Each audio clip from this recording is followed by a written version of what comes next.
Pulivendula MLA YS Jaganmohan Reddy గారు ఈరోజు బంగారుపాళ్యం ఏదైతే పర్యటన దృష్టిలో ఉంచుకొని పోలీసులు కొద్దిమేర ఆంక్షలు విధించినటువంటి నేపథ్యంలో మాజీ మంత్రి అంబటి రాంబాబు గారు తాజాగా మీడియాతో మాట్లాడుతున్నారు. బంగారుపాలెంలోకి ప్రజలు ఎవరిని వెళ్ళలేకుండా అడ్డుకుంటున్నారు పోలీసులు, జన సమీకరణకు కూడా అనుమతి ఇవ్వట్లేదు అని చెప్పి చెప్పుకుంటూ వస్తున్నారు. అసలు జగన్మోహన్ రెడ్డి గారి పర్యటనకి జన సమీకరణకి సంబంధం ఏంటి? ఇలాంటి మరిన్ని విషయాలు తెలుసుకోవడానికి ప్రస్తుతం మనతో ఉన్నారు పొలిటికల్ అనలిస్ట్ జోనల్గడ్డ శ్రీనివాస్ గారు. సార్ నమస్కారం అండి. నమస్కారం అండి. సార్, ఇప్పుడు చూసుకుంటే గతంలో జగన్మోహన్ రెడ్డి గారి పర్యటనల దృష్ట్యా చిత్తూరు జిల్లాలోని బంగారుపాలెం ప్రస్తుతం ఇప్పుడు జగన్మోహన్ రెడ్డి గారు మరి కొద్దిసేపట్లో అక్కడ మార్కెట్ యార్డ్కి వెళ్ళబోతున్నారు. ఈ పర్యటనకి ఆల్రెడీ వచ్చేసారు. ఆంక్షలతో కూడినటువంటి ఈ యొక్క పర్మిషన్ అయితే ఇచ్చారు పోలీసులు. వీటన్నిటిని వైఎస్ఆర్సీపీ నాయకులు శ్రేణులు కూడా తప్పుపడుతున్నారు. ఎందుకు ప్రజలు వస్తూ ఉంటే అడ్డుకట్ట వేస్తున్నారు, జగన్మోహన్ రెడ్డి జనాదరణ చూసి తట్టుకోలేక అని చెప్పేసి అంటున్నారు. మాజీ మంత్రి అంబటి రాంబాబు గారు తాజాగా మీడియాతో మాట్లాడుతున్నారు. ఏమంటారు ఆయన వ్యాఖ్యలకు సంబంధించి? గతంలో సత్యసాయి జిల్లాలో కానీ పల్నాడు ప్రకాశం జిల్లాలో జరిగిన ఇన్సిడెంట్ చూసిన తర్వాత పోలీసులు కట్టుదిట్టమైన భద్రత ఏర్పాట్లు చేయకపోతే అవే ఇన్సిడెంట్స్ మళ్ళీ పునరావృతమవుతాయి పరిస్థితి అండి. అంటే సింగే లాంటి వాళ్ళు ఇంకెంతమందిని మనం బలిదానాలు తీసుకోవాలి? ఈ విషయాన్ని వైఎస్ఆర్సీపీ గుర్తుపెట్టుకోవాలి. ఇక్కడ మనం రైతుల్ని పరామర్శించడానికి వెళ్తున్నాం తప్పితే బల ప్రదర్శన కోసం కాదు అని వైసీపీకి అర్థం చేసుకోవాల్సిన అవసరం ఉంది. మరీ ముఖ్యంగా ప్రెస్ ముందుకు వచ్చి మాట్లాడుతున్న అంబటి రాంబాబు గారు అర్థం చేసుకోవాల్సిన విషయమే. ప్రజల్ని నియంత్రిస్తున్నారు వచ్చేవాళ్ళు అంటారు. ప్రజలను నియంత్రించలే, నిరసన తీసుకునే హక్కు ఉంది. కానీ ఎలా? దానికి చట్టబద్ధమైన రూపకల్పన ఉంది. దానికి ఎస్పీ గారు ఆల్రెడీ చెప్పారు గైడ్ లైన్స్. 30 మంది వరకు హెలిప్యాడ్ వరకు అనుమతిస్తున్నాము. అలాగే 500 మంది వరకు మార్కెట్ యార్డ్కి అనుమతిస్తున్నాం. మార్కెట్ యార్డ్లో 500 మంది మించి పట్టడానికి అక్కడ స్థలమే లేదు. 500 మంది మించి పట్టడానికి స్థలమే లేని చోట ఇది బాగా గుర్తుపెట్టుకోండి. వైఎస్ఆర్సీపీకి కూడా చెప్పేది ఇదే, ప్రజలకు కూడా నేను అప్పీల్ చేసేది ఇదే. ఇక్కడ 500 మంది కూడా పట్టడానికి వీలు లేని మార్కెట్ యార్డ్లోకి, అది కూడా అక్కడ మామిడి పంట ఏదైనా ఉంటే అది విధ్వంసం అయిపోతుంది ఎక్కువ మందిని అనుమతించడం వల్ల. మరి అలాంటి చోటికి మీరు రైతులకి నష్టం చేయడానికి వెళ్తున్నట్టే కదా. అంటే మీరు కావాలని పకడ్బందీ ప్రణాళిక చేసుకుని అక్కడ పంటని నాశనం చేసి, గతంలో ఒకప్పుడు కాదు, ఆ మధ్యన ఈ పొగాకు రైతుల్ని పరామర్శించడానికి వెళ్ళి బేళ్లు విధ్వంసం చేశారు. 6 కాలం కష్టపడ్డ రైతులు ఆ బేళ్లు పట్టుకుని అమ్ముకోవడానికి తీసుకొచ్చి యార్డ్లో పెట్టుకుంటే దాన్ని ఇష్టానుసారంగా ధ్వంసం చేశారు. ఎంత కన్నీళ్ళు వస్తాయండి రైతుకి. మీరు చేసేది రైతుకి కీడే చేస్తున్నారు, మేలు చేయట్లేదు. అలాగే మిర్చి రైతులను పరామర్శించడానికి వెళ్ళి అక్కడ ఏకంగా మిర్చి బస్తాలని ఎత్తుకుపోయారు మీరు. మరి ఇలాంటి పనికిమాలని పనులు చేస్తున్న ఈ ఎవరైతే ఈ అరాచకవాదులు శక్తులు వీళ్ళు వైసీపీ కార్యకర్తల ముసుగులో లేకపోతే మరో రకంగా వస్తున్న ఈ వీళ్ళని నియంత్రించాల్సిన అవసరం ఉందా లేదా చట్టానికి? అందువల్ల చట్టపరమైన ఆంక్షలు విధించి వీళ్ళని నియంత్రించాలనే ప్రతిపాదన ఏదైతే ఉందో అది 100% అమలు చేయాల్సిందే. ఇప్పుడు ఇవాళ అంబటి రాంబాబు వీళ్ళు ప్రెస్ మీట్ ముందు వచ్చి నియంత్రిస్తున్నాను. ఇప్పటికే వాళ్ళు 1000 మంది సమీకరించారు. ఇంకా అందుతున్న సమాచారం ప్రకారం మామిడి పంటకి గిట్టుబాటు ధర లేదని కార్యకర్తలతోనే మాట్లాడించి, అలాగే వీళ్ళే కొన్ని ట్రాక్టర్స్లో మామిడి పంటను తీసుకెళ్లి గిట్టుబాటు ధర రావట్లేదు కాబట్టి ఆ మామిడి పంటను మేము రోడ్ల మీద పారేస్తున్నామన్న ఉద్దేశంతో నాటకీయమైన పరిణామాలు క్రియేట్ చేయాలన్న ఉద్దేశం మీద వీళ్ళు ఎత్తుగడ చేస్తే దాన్ని కూడా ఛేదించి పోలీసులు అలాంటి వేషాలు వేస్తే మేము రౌడీ షీట్లు ఓపెన్ చేస్తాము, ఎక్కడికక్కడ మీకు ముందుగానే చెప్తున్నామని చెప్పేసి అప్పటికే 370 మంది వీళ్ళు కార్యకర్తలు కానివ్వండి, నాయకులు కానివ్వండి అందరికి నోటీసులు ఇచ్చారు. ఒకవేళ ఏదైనా మీరు అతిక్రమిస్తే మేము ఖచ్చితంగా చట్టపరంగా మేము అదుపులో తీసుకుంటామని హెచ్చరికలు కూడా జారీ చేశారు. అయినా కూడా వీళ్ళు రెచ్చగొట్టి వైసీపీ జన సమీకరణ చేస్తున్నారు. బల ప్రదర్శన కాదు ఇది కేవలం పరామర్శ మాత్రమే అని ఆ రెండింటికి తేడానికి వీళ్ళకి తెలియట్లేదు. రెండోది, మన సబ్జెక్టులోకి వెళ్తే మామిడి రైతులకి ఏదో నష్టం జరుగుతుందని అంటున్నారు వీళ్ళు. అసలు జరిగింది ఎక్కడ? వాళ్ళు ప్లెకార్డ్స్ పెట్టుకుని జగన్మోహన్ రెడ్డి రాకముందే మాకు ఏ నష్టం జరగలేదు, గో బ్యాక్ జగన్ అంటున్నారు. అంటే మీరు వచ్చి మమ్మల్ని ఇంకా నష్టపరచడం తప్పితే ఇవాళ రేపు మామిడి పంట అంటే ఒక రోజు ఉంటుంది ఆబ్వియస్లీ, తర్వాత పాడైపోతుంది. మరి ఇవాళ రేపు మా పంటని అమ్ముకోకుండా చేసి వీళ్ళు ఆ నష్టం చేస్తున్నట్టే కదా. ఇప్పుడు అవసరం ఏంటి? ఇక్కడ మీరు ఇంతమంది తీసుకెళ్తే అక్కడ పంటను కొనుక్కోవడానికి వీలు లేకుండా చేసిన పరిస్థితే కదా. అదంతా ఒక ఎత్తు అయితే గుజ్జు పరిశ్రమకి ర్యాంపులకి వెళ్లాల్సింది 90% రైతులు పంపిస్తారు అక్కడ తోతాపురి పంటని. అలాంటిది కేవలం 10% మాత్రమే యార్డ్లోకి వస్తాయి. మరి అక్కడ 90% వెళ్ళిన చోట్ల ఫ్యాక్టరీలో అక్కడికి వీళ్ళకి వెళ్లకుండా 10% వచ్చే యార్డ్లోకి వీళ్ళు ఎంత నాటకీయంగా అక్కడికి వెళ్తున్నారు. దీని వెనక ఏముంది ఉద్దేశం? దురుద్దేశం ఉంటుంది. సో ఇవన్నీ కూడా వీళ్ళు కుట్రపూరితమైన రాజకీయాలు తెరలేపి మళ్ళీ మరోసారి రైతులకు ఏదో జరుగుతుందని గొగ్గోలు పెట్టాలని ప్రయత్నించడం తప్ప మరొకట్లేదు. రైతులకు ఆల్రెడీ న్యాయం జరిగింది. 260 కోట్లు ముందస్తుగానే రైతులకి గిట్టుబాటు ధర కోసం 4 రూపాయలు కలిపి ఇక్కడ 12 రూపాయలు కల్పించి ఇవాళ రైతులకు న్యాయం చేశారు.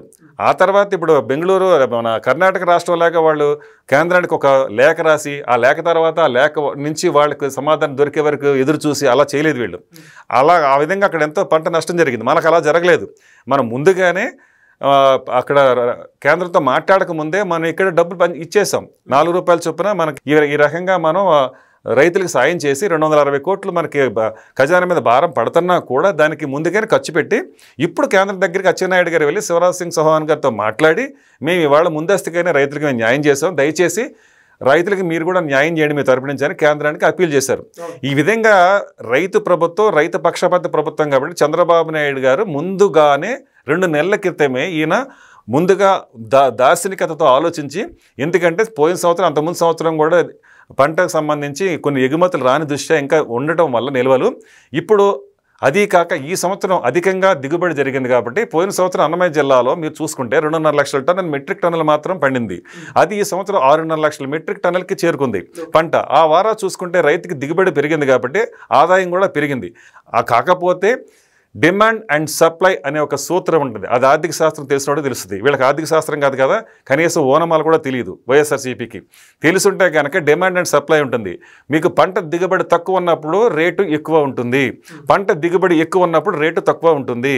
అయినా కూడా ప్రభుత్వం చిత్తశుద్ధితో కనీస ధర, గిట్టుబాటు ధర కోసం అని చెప్పేసి ఎదురొచ్చి 4 రూపాయలు పెట్టి ఆ విధంగా 260 కోట్ల రైతుల కోసం పెట్టి ఈ విధంగా పంటను కొనుగోలు చేసిన సందర్భంలో కూడా వీళ్ళు ఇంకా రాజకీయం చేయాలనుకోవటం అనేది హాస్యాస్పదం.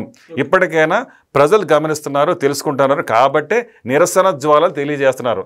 వీళ్ళు ఒకవేళ ఏదన్నా వీళ్ళకి నిజంగానే ప్రజల్లో ఆదరణ ఉంది అనుకుందాం. కాసేపు ఆదరణ ఉంటే మీటింగ్ పెట్టుకోవయ్యా, ఏదో చోట మీటింగ్ పెట్టుకొని ప్రజా వ్యతిరేకత ఉంటే అక్కడ కూడగట్టుకో. నువ్వు అక్కడికి వెళ్ళి రైతులు ఇబ్బంది పెట్టడం ఎందుకు? అక్కడికి వెళ్ళి పొగాకు రైతులు ఇబ్బంది పెట్టడం ఎందుకు? అక్కడ మార్కెట్ యార్డులు విధ్వంసం చేయడం ఎందుకు? పంట నాశనం చేయడం ఎందుకు? మిర్చి రైతులు ఇబ్బంది పెట్టడం ఎందుకు? అక్కడ పంట నాశనం చేయడం ఎందుకు? ఇలాగ అనుమతి లేకుండా నువ్వు జనాలు తీసుకెళ్ళటం ఏంటి? జన సమీకరణ చేయటం ఏంటి? ఇలా కొంతమంది చావులకి కారణం కావటం ఏంటి? ఇదంతా కూడా చట్టాన్ని అతిక్రమించి చట్టాన్ని చేతులు తీసుకునే కార్యక్రమాలు. దీనికి అవసరమైతే 167 ప్రయోగించిన సిఆర్పిసి లేకపోతే మరోటైనా గృహ నిర్బంధంలోకి తీసుకోవాల్సిన అవసరం ఉంది. నిజానికి గృహ నిర్బంధం తీసుకోవాలి, నిలువరించాలి, నిర్మోహమాటంగా వ్యవహరించాలి ప్రభుత్వం.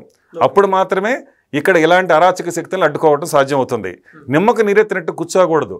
బాబు గారు కూడా ఈ విషయంలో మీరు ఉదాసీనతగా వ్యవహరిస్తున్నారనే ప్రజల్లో కూడా ఒక భావన కలుగుతుంది. ఎందుకంటే మీరు చేసే కార్యక్రమాల్లో ప్రతిపక్షానికి మీరు ఇచ్చే స్వేచ్ఛ మంచితనంలా కనిపించడం లేదు, చేతగానితనంలా కనిపించే అవకాశం ఉంది అని ప్రజల్లో ఒక రకమైన భావన కలిగే అవకాశం కూడా ఉంది. కాకపోతే ప్రభుత్వం ఆయన ఎప్పుడూ కూడా ఇలాంటి డర్టీ పాలిటిక్స్కి ఆయన ఎప్పుడు తెర తీయలేదు. ఈ వైఎస్ఆర్సీపీ మాత్రమే చేస్తుంది అలాంటివన్నీ. కానీ బాబు గారు ఎప్పుడూ కూడా విజ్ఞతతో వ్యవహరిస్తున్నారు కాబట్టి ఎప్పటికీ ఉపేక్షిస్తున్నారు. దానివల్లనే వీళ్ళు పేటరేగిపోతున్నారు. ఆల్రెడీ జరిగిన సంఘటనలు బేస్ చేసుకుని ఇప్పటికైనా ప్రభుత్వం సరైన కట్టుదిట్టమైన చర్యలు తీసుకొని ఇంకా నియంత్రించాల్సిన అవసరం ఉంది. బాబు గారిని తాళ్ళు పెట్టేసేసి గేట్లకి తాళ్ళు కట్టేసి నిర్బంధించలేదా, నియంత్రించలేదా? వైజాగ్ వెళ్ళినప్పుడు రోడ్డు మీద ఆయన బైఠాయించలేదా? ఆయన ఎక్కడైనా సరే ఎప్పుడైనా సరే ఇలా అరాచక శక్తుల్ని, అసాంఘిక కార్యకలాపాలకి తెరదీసే విధంగా ఎవరినైనా ఉద్రేకపరిచారా? ఎక్కడా లేదు కదా, ఒక్క సంఘటన కూడా లేదు. ఆయన ఎక్కడికి వెళ్ళినా కూడా చాలా నిరాడంబరంగా వెళ్ళటం, అక్కడ తన నిరసన ఉంటే అలాగుంటే చెప్పటం, లేదంటే అక్కడ ఏదన్నా ఎవరినైనా పరామర్శించాల్సి వస్తే ఆయన ఒక పద్ధతిగా ఒక ప్రజాస్వామ్యతంగా చేసుకుంటూ వెళ్ళారు. కానీ వీళ్ళు ఏం చేస్తున్నారండి? ఎక్కడైనా మరి జరిగిన సంఘటనలను మనం గమనిస్తుంటే చూస్తున్నాం కదా. అప్పుడైతేనేమో పట్టాభి లాంటి వాళ్ళని లేకపోతే ఇంకా మిగతా నాయకుల్ని ఎక్కడన్నా రోడ్ల మీద తిరగనిచ్చారండి? మరీ ముఖ్యంగా చిత్తూరు జిల్లాలో ఏ నాయకుడైనా రోడ్డు మీదకి వచ్చి నిరసన తెలిసే అవకాశం ఆ రోజు ఉందా? నోటు గురించారు కదండి. ప్రజాస్వామ్యాన్ని కూని చేశారు, ప్రజల గొంతునికి నలిపేశారు, నులిమేశారు. అలాంటి ఇప్పుడు వచ్చి మాట్లాడేది వీళ్ళకు ఉందా హక్కు? వీళ్ళకు ఉందా నైతికత? అది నా ప్రశ్న. అందుకని ప్రజలు కూడా అర్థం చేసుకోవాలి. అలాగే వైఎస్ఆర్సీపీ పార్టీ కూడా తన పంతాన్ని మార్చుకోవాలి, తన నడతని కూడా మార్చుకోవాల్సిన అవసరం ఉంది. ఓకే, అంటే ఇప్పుడు జగన్మోహన్ రెడ్డి గారు కేవలం రాజకీయ లబ్ధి చూసుకుంటున్నారు తప్పితే రైతుల మీద నిజమైన ఓదార్పు అయితే కాదంటారు ఇదంతా కూడా? ఖచ్చితంగా కాదండి. నేను అదే అంటున్నాను, మీరు నిజంగా నిరసన తెలియజేయడానికి లేకపోతే వాళ్ళని ఇప్పుడు మీరు ఏమంటున్నారు పరామర్శించడానికి అని అంటున్నారు. ఇదే పని 2 నెలల క్రితం అదే మార్కెట్ యార్డ్కి వెళ్ళి ప్రశ్నించవచ్చు కదా. అయిపోయిన పెళ్లికి బాజాలాగా సీజన్ అయిపోయిన తర్వాత సీన్ ఏంటండి? పంట వెళ్ళిపోయింది కదా, అయిపోయింది. ఇప్పుడు ఎందుకు సీజన్ అయిపోయిన తర్వాత సీన్ క్రియేట్ చేయడం ఏంటికి? అయిపోయిన పెళ్లి బాజాలు కదా. మీరు ఏదన్నా రైతులకు న్యాయం జరగాలని మీకు నిజంగా సదుద్దేశం ఉంటే, మంచి ఉద్దేశంతో మీరు అనుకుంటే 2 నెలల క్రితం బాబు గారు వెళ్ళి గిట్టుబాటు ధర ప్రకటించడం ముందే మీరు వెళ్ళి అక్కడ మీరు మార్కెట్ యార్డ్లో నిలబడి మీరు ప్రశ్నించాలి రైతుల తరపుని. అక్కడ ప్రశ్నించకుండా అప్పుడు ప్రశ్నించకుండా ఇప్పుడు పరామర్శించడం ఏంటి అంటే, మీరు ఎప్పుడు కూడా మీది ఎలా ఉంటుందంటే మీ రాజకీయ సిద్ధాంతం చనిపోయిన తర్వాత పరామర్శించడానికి చావుల కోసం వెళ్తారు. అలాగే నష్టపోతే ఒకవేళ లేదంటే ఏదైనా నష్టం జరిగిందనుకుంటే అక్కడికి వెళ్ళి పరామర్శిస్తారు. అంటే అయిపోయింది. అలాగే మీరు సంవత్సరం క్రితం చనిపోయిన ఒక మనిషి కోసం, ఒక బెట్టింగ్ బంగారాజు కోసం వచ్చారు. మీరు సంవత్సరం క్రితం చనిపోతే ఇప్పుడు వెళ్ళి పరామర్శించారు. మీ పద్ధతి ఎలా ఉంది? అలాగే అయిపోయిన తర్వాత మీరు వెళ్ళడం ఏంటి? అవ్వటానికి ఏదైనా ఒకవేళ సమస్య ఉంది అక్కడ ప్రజలకు అనుకుంటే, ఆ సమస్య వచ్చిన రోజున రాకముందు ఇంకా నువ్వు నిజంగానే రాజకీయ చతురత ఉంటే రాబోయే రోజుల్లో ఇలాంటి గత సంవత్సరంలో పంట ఇలాగ ఉంది, ఈ సంవత్సరం దిగుబడి ఇలా ఉంది కాబట్టి గిట్టుబాటు ధర ఒకవేళ దొరుకుతుందో దొరకదో అని నువ్వు ముందస్తుగా నీకు వ్యూహారచన చేసుకుని అప్పుడే ప్రజల్లోకి వెళ్ళి లేదా రైతుల్లోకి వెళ్ళి లేదా ప్రభుత్వానికి నీ తరపు నుంచి విన్నపాన్ని ప్రకటించుకోవాల్సిన అవసరం ఉంది. అవన్నీ చెయ్యవు. నీకు ఎంతసేపు రాజకీయ తెలిసిన తప్ప ఇంకోటి చెయ్యవు కాబట్టి సమస్యని నీకు ముందే తెలిసినా అది ప్రభుత్వం దృష్టి తీసుకెళ్ళవు, ప్రజల దృష్టి తీసుకెళ్ళవు. ఇది నీ ఒక రకమైన నీచ రాజకీయ సంస్కృతి ఇది. అందుకే సమస్య ఉన్నప్పుడు సమస్య గురించి మాట్లాడాలి. సమస్య గురించి మాట్లాడలే, మార్కెట్ యార్డ్కి వచ్చి మాట్లాడాలి, 2 నెలల క్రితం మాట్లాడాలి. నువ్వు ప్రశ్నించడానికి రావాలి కానీ పరామర్శించడానికి రావడం ఏంటి జగన్మోహన్ రెడ్డి గారు అని ప్రజలు నిలదీస్తారు నిన్ను. అది మాత్రం ఖచ్చితంగా జరుగుతుంది. చాలా చక్కగా చెప్పారు సార్. Thank you. నమస్కారం. Please subscribe to Leo News for more videos.